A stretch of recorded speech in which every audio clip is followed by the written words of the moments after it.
Hello friends, good morning. Welcome back to my YouTube channel study for banking job.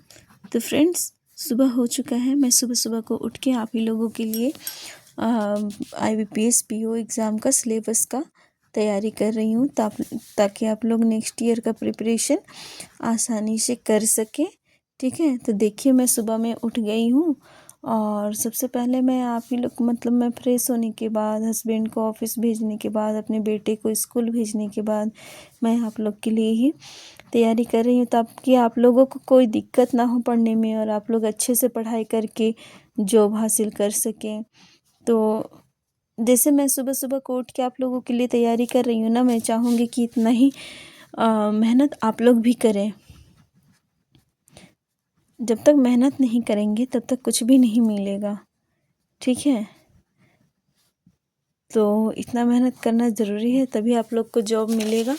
मैं आप लोगों के लिए देखिए पूरा तैयारी कर चुकी हूँ। सुबह सुबह को उठ के सारा चीज़ लिख के रखी हूँ और अब मैं इसका डिस्कस करूँगी आप लोगों से कि IBPS PO अब तक मैंने सिलेबस शेयर किया है आप लोगों के साथ। IBPS RRB PO, IBPS RRB clerk, ठीक है, और फिर IBPS क्लर्क का भी सिलेबस शेयर किया है प्रीलिम्स का।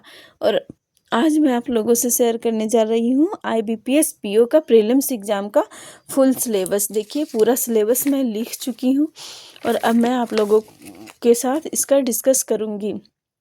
ठीक है, तो देखिए सबसे पहले तो IBPS PO में 2 एग्ज़ाम प्लस 1 इंटरव्यू होता है। ठीक है, तो एग्ज़ाम होता है आपका एक प्रीलिम्स का, दूसरा मेंस का और होता है एक इंटरव्यू।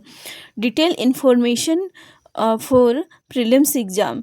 देखिए डिटेल्स में इसका इन्फॉर्मेशन मैं दी हुई हूँ, उसी के बारे में बता रही हूँ। ठीक है, इसमें कौन कौन सा सब्जेक्ट पूछा जाता है पहले हम लोग ये देखेंगे। इसमें आपका पूछा जाता है क्वांट्स, दूसरा रीजनिंग और फिर इंग्लिश पूछा जाता है। क्वांट्स से 35 क्वेश्चन, 20 मिनट का टाइमिंग रहता है इसका। ठीक है, रीजनिंग से पूछा जाता है 35 क्वेश्चन, इसके लिए भी 20 मिनट का टाइमिंग रहता है। इंग्लिश से पूछा जाता है 30 क्वेश्चंस, इसके लिए भी 20 मिनट्स का टाइम रहता है।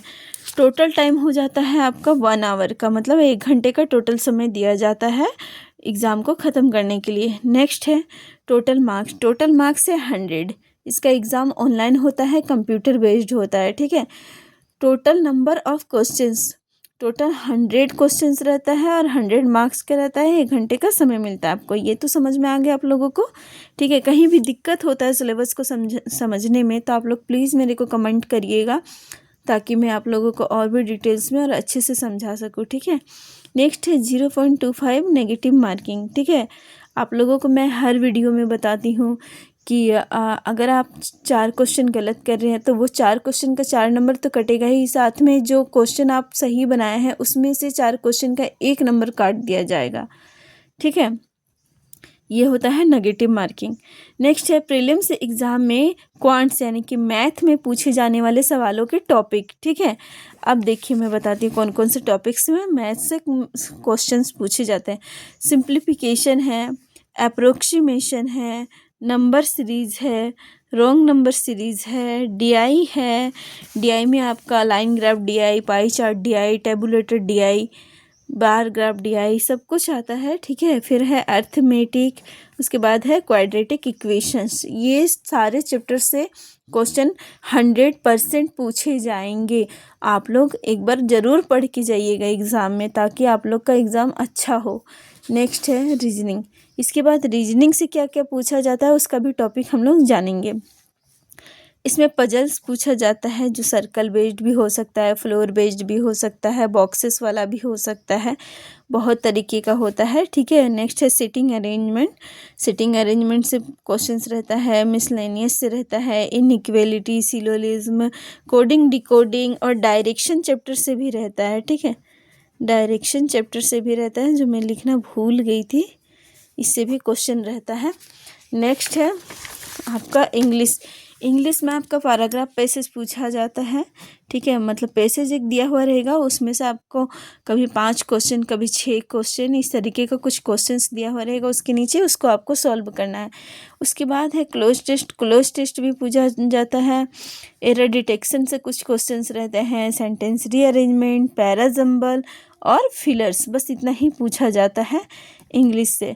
तो फ्रेंड्स, ये सारा चीज़ इंग्लिश से पूछा जाता है।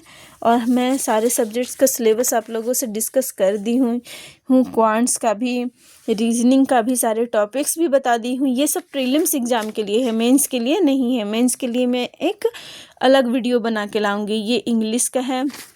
अगर आप लोग को मेंस का वीडियो चाहिए तो प्लीज़ मेरे चैनल को सब्सक्राइब कर दीजिएगा, ताकि मैं रोज़ इसी तरीके का पहले सारा बैंक का एग्ज़ाम का सिलेबस लाऊंगी, फिर मैं बताऊंगी कि कैसे कैसे पढ़ना है। सब कुछ आपको देखने को मिलेगा मेरे इस यूट्यूब चैनल पे। अगर आप लोग चाहते हैं, इंटरेस्टेड हैं कि हाँ हम लोग को आगे और भी जानकारी चाहिए इससे रिलेटेड, मैं यहाँ पे सिर्फ और सिर्फ बैंकिंग जॉब से ही बता रही हूँ, ठीक है।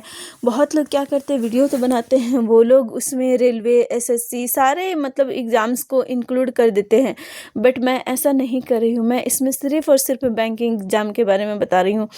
तो अगर किसी एक एग्ज़ाम को फोकस करेंगे तभी आप लोग कुछ कर पाएंगे। और अगर आप लोग चारों तरफ, कहा जाता है ना कि चारों तरफ अगर पैर पसारोगे तो फिर कुछ हासिल नहीं होगा, तो वही चीज़ है एग्ज़ाम में भी।